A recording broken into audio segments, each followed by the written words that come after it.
Tēnā koutou, kia ora koutou katoa, ko Monique Bradley, taku ingoa.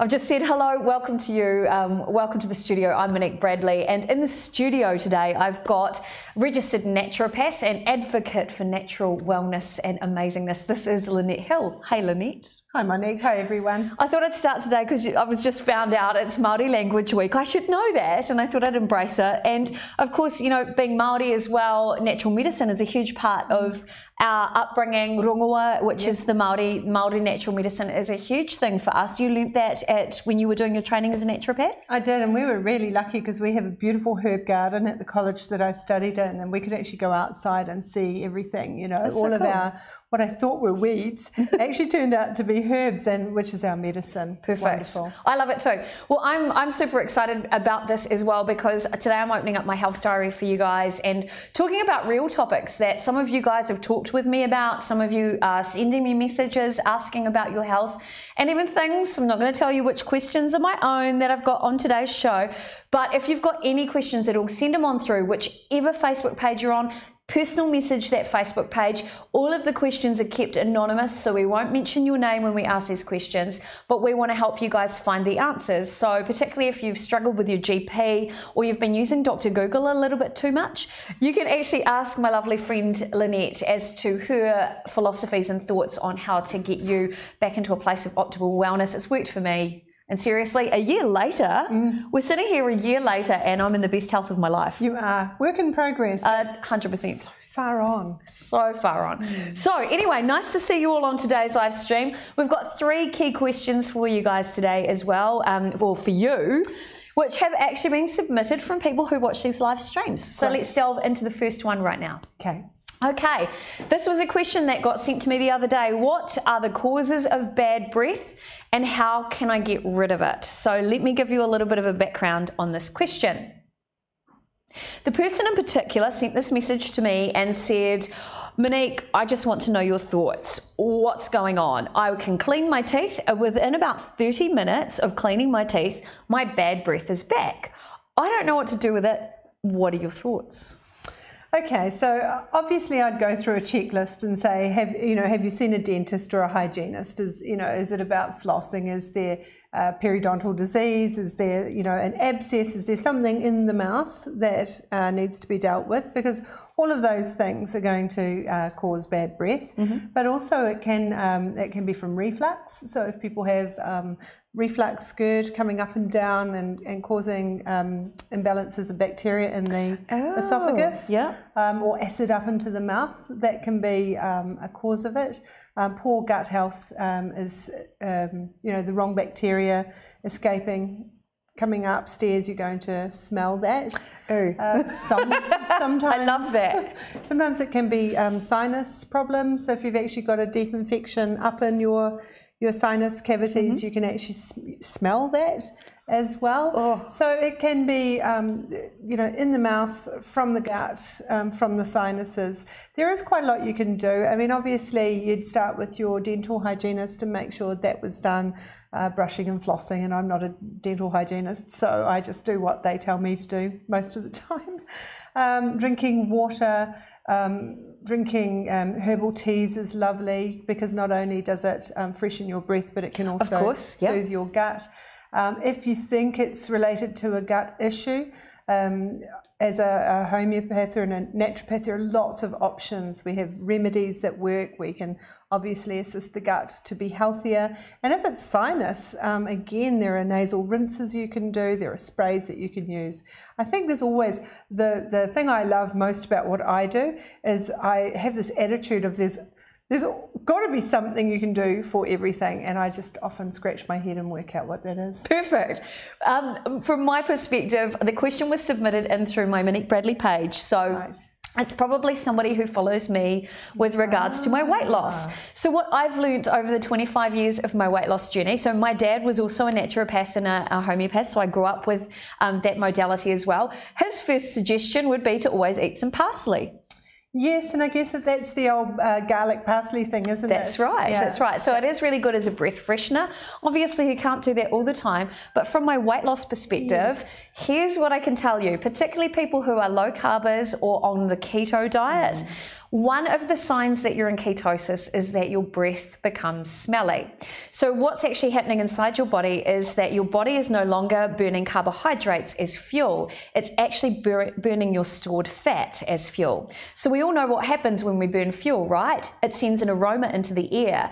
So that air has to escape from your body as it's burning the fat, and it actually is expelled through the lungs and out through the mouth. So often that smell you actually are smelling, the bad breath, can be from the burning of that excess fat that your body's doing. So if you do get bad breath, while it's kind of gross, celebrate, because your body's working really effectively. If you're in ketosis. If you're in ketosis. If you're not in ketosis, something else is going on, and that's where I'd highly recommend you see somebody like Lynette, who can actually do something like Focus Spect, which is also known as HemoView, which is a live blood screening process where they can look at your blood and they can actually start to have a look at what's going on with your gut bacteria or with your immune system.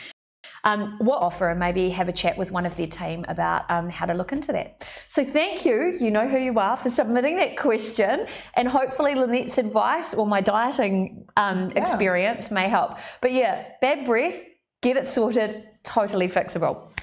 Okay, that takes us to question number 2. By the way, guys, if you've got any questions while we're live, I promise I won't mention your name while we're on camera today. Send your questions in through the live feed, and I'll throw them Lynette's way and see if she can help you.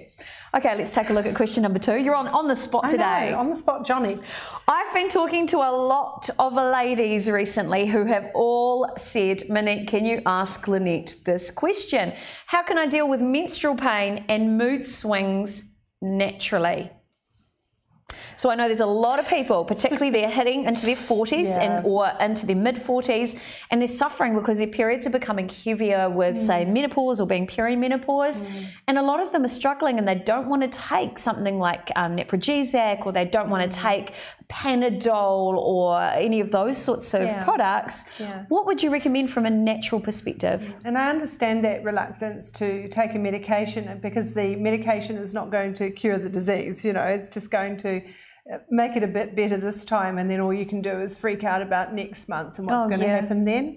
So some basics are sort of understanding the reason for the pain. So often it's actually really young women as well. So, you know, just ruling things out like endometriosis. And I was going to say a shout out to all you beautiful goddesses who are really struggling with endo. I can't give you enough love through the camera to say I feel your pain. I hope you guys are okay. It's such a terrible disorder that so many women live with and don't realise how unusual it is.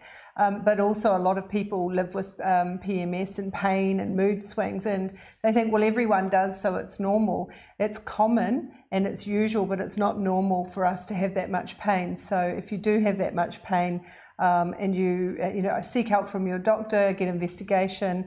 If you don't get anywhere, come and see a naturopath. What we are trained to do is understand the mechanism of why PMS is so bad, or any kind of... So it could be, say, a hormonal thing going on? It can be. It's often really, really severe when you've come off the oral contraception or have had a Mirena taken out and your body is recovering. It could be that crisis of going into puberty. The things that are really basic, you know, what do you need to do to improve it, is make sure you've got good hydration. So that if you imagine... So I'm sorry about the guys out there, but let's, it's good for you to understand what it feels like as a woman, and good luck to you. So if we imagine that the lining of your womb is some wallpaper, right, and it's time to change the wallpaper, so we're going to go in and redecorate this room. So we're going to pull that wallpaper off. The difference between a hydrated menstrual cycle and a dehydrated menstrual cycle is like peeling off dry wallpaper or moistening it and it's sliding away. So hydration is big. Very, very important, and sometimes we suggest to people they put a teeny tiny little bit of Himalayan salt in their water, particularly in that week before their period is due, to make sure that fluid gets into those tissues. So hydration's really, really big. What are you eating? Are you getting lots of antioxidants? Are you doing everything you can support your body to be nourished, and also not to be too inflamed? So the week before your cycle is due, you want everything that you shouldn't have: cheese and cake and chocolate. Yeah, and chocolate. I'm quite happy about dark chocolate. But those are things that inflame us, and your cycle is very inflammatory. So you can look at having an anti-inflammatory diet, which is getting out the carbs and the white stuff and putting in the green stuff. Lots of grains, yeah. There are loads of herbs that help. Magnesium helps. So there's just a lot that can be done to support reducing pain. Excellent. Now, if it is something, if you suspect, like if somebody's watching and they think, oh, I've got something going on, and they think it could be hormonal, is there a test they can take with you, or is that done through blood screening, or how can they find out what's happening with them? Well, first of all, when we have a consultation, it's like a bit of a health screening. Right. And really depending what we're hearing, if it seems like a very severe form or, sudden bleeding or out of control bleeding, all naturopaths should be then sending you for further tests, sending you to your doctor, your specialist, just to rule things in or out.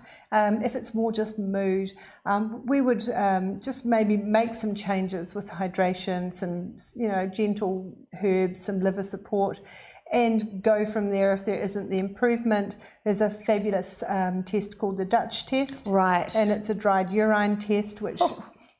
Well, you're pulling out all the stops today, aren't you? It's great. Well, I might as well tell you, because then because half of the problem is that we think, I'm stuck with it, there's nothing I can do, especially if you've been for help and told, that's normal.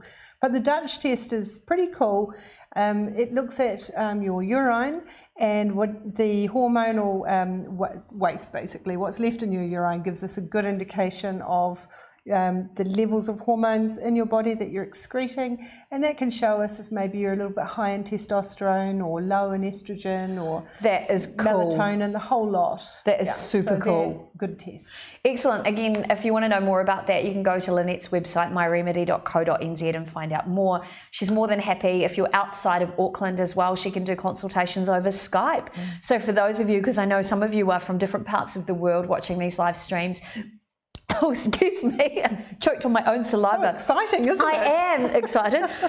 So you can actually contact Lynette through the Facebook page that you're watching on, or through the website there as well. Now remember, team, if you've got any questions during these shows, send them on in. That's what these shows are all about. I've decided to open up my health diary to help other people. I've had great success with working with Lynette and transforming my own health, and I really wanted to open up that diary for you guys as well, just in case you've got that burning question, or you want to know a little bit more, or you've done too much research on Google and you're not getting the answers you want. Confused. This is your opportunity to pick Lynette's brain. Okay, we've got one more question. Right. Are you ready? I am ready. This is a goodie. Okay. Get ready for it. I had a beautiful soul message me and say, Monique, I've tried losing weight and I can't. Or other people messaging in and saying, I've lost a little weight, then I can't seem to go any further. What can I do, or what should I do? Lynette, thoughts? This is such a hard one. Yes, I have to say most naturopaths get a little bit horrified about weight loss questions, because again, it's like, who knows what is the underpinning the weight gain or the weight loss or the lack of loss. So again, some of the things I would be thinking and practice is obviously, what are you eating? Yes, of course. And there's a lot of information out now about carbohydrates, and some people simply don't create enough amylase in their saliva to break down carbohydrates, and they virtually look at a cracker and put on weight. So that's me. And that was your. That's my story. So we, I'm thinking, is it what they're eating? Are they digesting it? Is it your gut flora? Are you exercising? Are you simply eating too much? Are you the kind of person that needs to have little meals and often, or someone like me, I intermittent fast, so I eat my dinner and then I don't eat till 1 or 2 the next day. That's cool. And I love it and I feel great. Is it the exercise you're doing? Does it suit? Is your thyroid healthy? Are your hormones involved? I mean, there's just... how long is the piece of string? That's right. That's so true, Lynette. In this instance. So it's really about, again, personalising what's going on and doing a little bit of investigation. Absolutely. From my perspective, it would be that concept of, you know, calories in versus calories out, which is what my research has been about. At the same time, I've learnt a lot from Lynette about foods that inflame you. So when your cells are inflamed, you're more likely to hold excess water, which can look like weight gain or puffiness, but it's actually just your cells going, hold on, store everything. Your level of activity can be really quite a valuable resource to look at. One of the things I'd think too is that if you are overeating and you're secretive about it, start getting real with yourself and actually create your own food journal or food diary and write realistically down all of the food that you're eating in a day. I don't want to know about calories. I just want to know about the quality of the food that you're eating. In fact, I don't count calories at all. I think about quality and I think about making sure that every mouthful counts.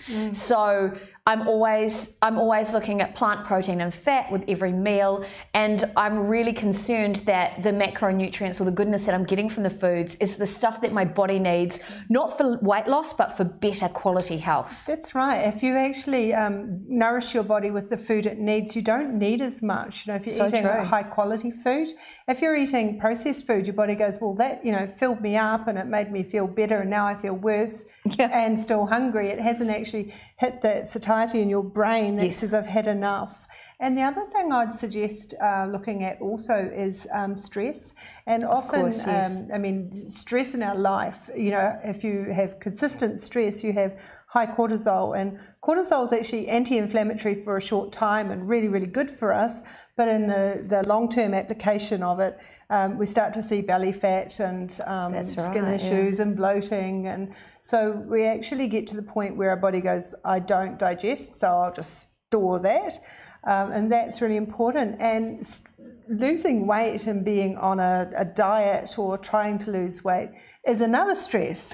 So true. So people hate the word diet. It's terrible, isn't it? Yeah. It's like, how do you nourish yourself? But if you look at your plate and you go, oh, if I eat that, I'm never going to lose weight. You've just told yourself that truth. You need to put such good food on your plate that you're prepared to be friends with it, you know, and go, this food is giving me energy and it's great for me, and just relaxing about that food. Weight gain and weight loss will sort of happen more naturally that way. Totally agree. So conscious eating is a real help. It certainly helped on my journey. I went through a period of writing everything down, and most importantly, when I ate that food, I would write down how I felt physically and emotionally afterwards, because once you actually understand whether the triggers are internal or external, whether it's anxiety that you're holding on and thoughts about food, whether it's the quality of the food that you're eating, you'll start to see a pattern, and once you know what that pattern is, you're better prepared to create a plan for success. So there you go. That's worked for me. So there you go, guys. That's what these shows are about. It's my health diary that I'm opening up to everybody. It's your opportunity to access the brains and expertise of the lovely Lynette Hill, registered naturopath and clinical owner and director of My Remedy in Browns Bay. She's absolutely a go-to person. These shows are not designed, however, to diagnose anything. Of course, naturopaths can't do that anyway, but they can make health recommendations according to what would be a really good natural health plan for you. And as always, you know, we love hearing from you, so send your questions in. We're here to help. You'll get better advice from this lady than you will from Dr. Google. So stop self-diagnosing, be part of these shows. And as always, if you do send in a question, we'll keep your questions anonymous. Scout's honour. All right, we've got to head away. A big thanks to Pete Ward, our producer and director. But Lynette, yes, I'm going to throw to you finally. What's your big health tip this week?